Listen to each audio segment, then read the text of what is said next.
Hello everyone, I'm Yashvi and welcome to our audiobook series. Today we're diving into Attitude is Everything. Change Your Attitude, Change Your Life by Jeff Keller. This experience is enhanced when you read along. So grab your copy and let's embark on this transformative journey together. Part 1. Success begins in the mind. Success is a state of mind. If you want success, start thinking of yourself as a success. Beautifully quoted by Dr. Joyce Brothers.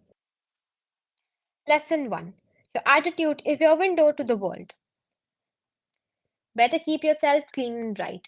You are the window through which you must see the world. Beautifully quoted by George Bernard Shaw. It was just after 1 p.m. and Sarah was getting hungry. She had put in a few productive hours of work at her desk and decided to get a bite to eat at a nearby coffee shop. A few minutes later, Sam walked into the coffee shop. He too was on his lunch break. Sam sat down at a table a few feet away from Sarah. The same waitress served Sarah and Sam that afternoon. Each customer waited about the same amount of time before the waitress took the order. Each of them received their meal around the same time. Each of them was served well prepared, wholesome food. And each waited the same amount of time for the waitress to deliver the tray. But that's where the similarities ended. Sarah had walked into the coffee shop with a smile, a spring in her step, and a very positive outlook on the world. It was plain for everyone to see. Her body language and her posture reflected her optimism. Sarah had a delightful lunch, exchanged some pleasant conversation with the waitress, and went back to work with a recharged battery. Sam, on the other hand, had entered the coffee shop with a scowl on his face. He looked like he'd been sucking on sour pickles all morning. He was hunched over and tense. His body language cried out, "Stay away from me!" He was annoyed when the waitress didn't take his order immediately. He was annoyed at how long it took for his meal to arrive. He complained about the food, and he was furious when he didn't get his check right away. Why did Sarah and Sam have such different experiences in the coffee shop? Remember that each was treated in exactly the same way. It came down to this: Sarah sees the world with a positive attitude, Sam sees the world with a negative attitude. A definition of attitude: think of your attitude as the mental filter through which you experience the world. Some people see the world through the filter of optimism, the glass being half full, while others see life through a filter of pessimism, the glass being half empty. Let me give you some examples to explain the difference between a positive attitude and a negative attitude. The person with a negative attitude thinks, "I can't." The person with a positive attitude thinks, "I can." The person with a negative attitude dwells on the problem. The person with a positive attitude concentrates on solutions. The person with the negative attitude finds fault with others. The person with a positive attitude looks for good in others. The person with a negative attitude focuses on what's missing.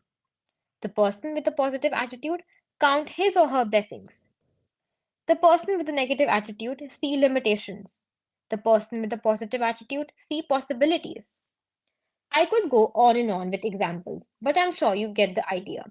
When I talk to audiences about attitude, I often like to use the word pictures. They help people to understand and remember what I said. Let me paint this picture for you. Your attitude is your window to the world.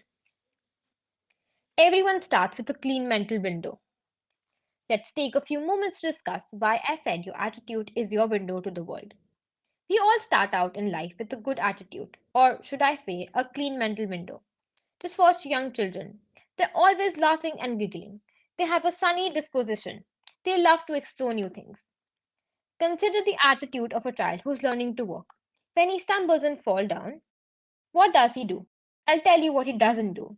He doesn't frown or complain the carpet. He doesn't point fingers at his mother or father for giving him lousy instructions. He doesn't quit. Oh no, he smiles, gets up again, and makes another attempt. And another. He keeps going for weeks and weeks with a positive attitude until he gets it right. His window is squeaky clean and he feels like he can conquer the world. But as you know, there comes a point where life starts throwing some dirt at our windows. And here's what happens: our windows get splattered by criticism from parents and teachers. Our windows get smudged by ridicule from peers. Our windows get smeared by rejection.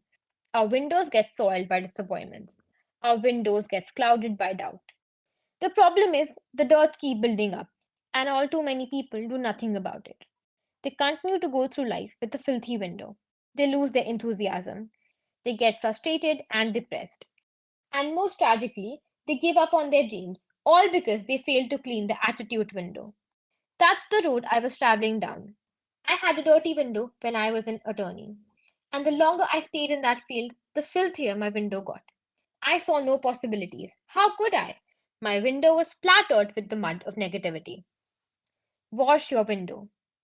But then, by the grace of God, I learned that all I had to do was clean off my window.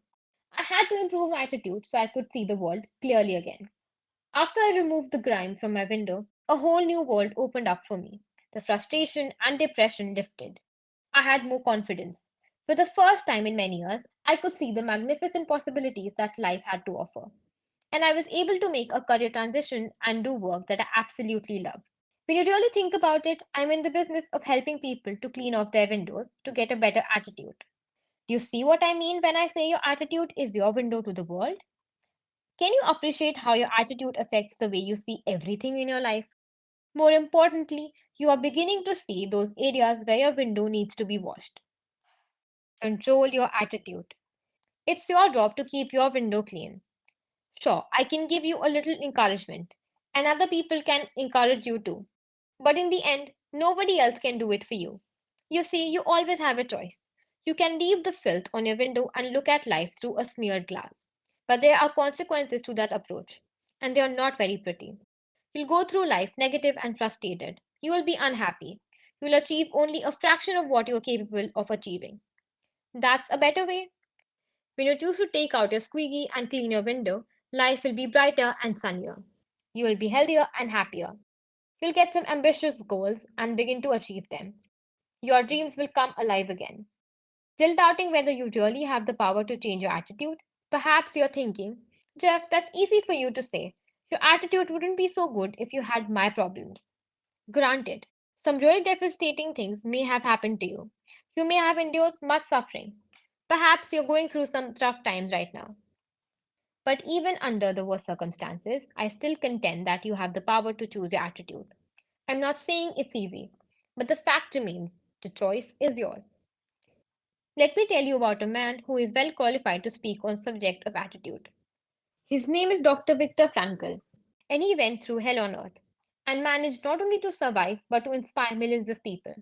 You see, Viktor Frankl endured years of horror as a prisoner in the Nazi death camps.